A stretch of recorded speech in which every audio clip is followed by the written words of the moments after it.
And in a special Media Mash segment tonight, we're putting the spotlight specifically on our friends over at NBC. Now, you see, the Fox News Channel and NBC are neighbors right here in New York City, and we even share a piece of history together. But recent editorial choices have us wondering if maybe the Peacock Network has forgotten where it came from. So here with a quick refresher is our own Ainsley Earhart. It's a national historic landmark and a staple here in New York City. 22 acres of prime real estate, 19 commercial buildings, and 6 city blocks right here in the middle of Manhattan. According to the official website, an estimated 1 million people travel through this area every year. And its history is arguably one of the greatest economic success stories of all times. Of course, we're talking about the one and only Rockefeller Center. It all started in 1928 when wealthy philanthropist John D. Rockefeller Jr., son of the oil tycoon Rockefeller Sr., wanted to build a new home for the Metropolitan Opera. He made all the arrangements, leased the land from Columbia University, which owned the space at the time, lined up investors, and was ready to break ground. But in 1929, when the stock market crashed, so did all of his grand plans. But instead of scrapping the project completely, Rockefeller decided to proceed anyway, without the Opera House, and finance the undertaking entirely from his own pocket. Construction began in 1930 and took less than 10 years to complete. Historians estimate that Rockefeller's project was single-handedly responsible for employing at least 40,000 Americans during the Great Depression. Today, Rockefeller Center is home to such internationally recognized fixtures as Radio City Music Hall, the annual Christmas tree and skating rink, the tower which currently houses Fox News headquarters and our parent company News Corp, the famous GE building located at 30 Rockefeller Center, also known as 30 Rock, which is home to the Top of the Rock observation deck, the famous Rainbow Room, and the headquarters of NBC. Founder John D. Rockefeller Jr. may have died nearly half a century ago, but his vision for an industrious, commercial, and cultural center in the city lives on.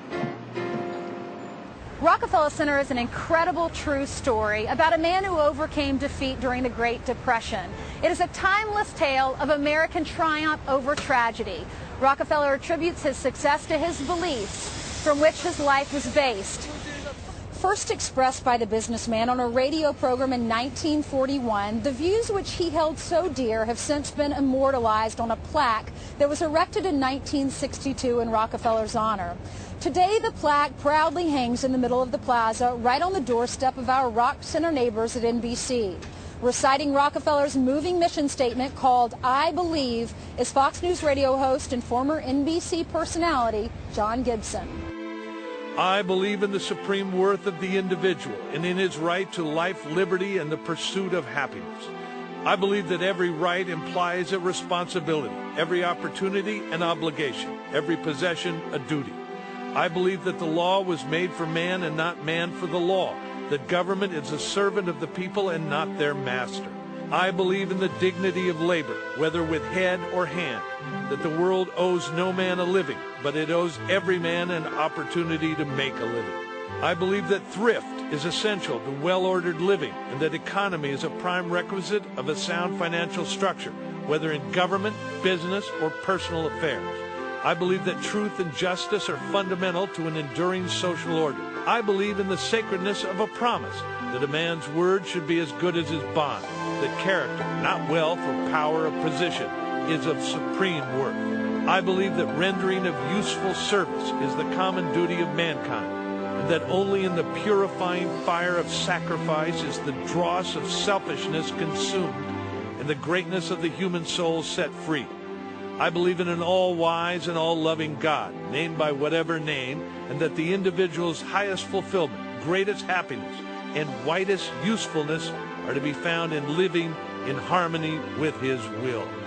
I believe that love is the greatest thing in the world, that it alone can overcome hate, that right can and will triumph over might. Every right implies a responsibility. Government is not the people's master. Thrift is essential to well-ordered living. Now, I wonder, have the folks at NBC ever bothered to actually read the words on that plaque that sits at the foot of their headquarters? Well, it would appear not, judging from the political agenda that the network is intent on pushing. I just have one thing. Do they really believe that their anchors, leaning so solidly left towards socialism, away from these principles, is it compatible with the original mission? And what is the net result?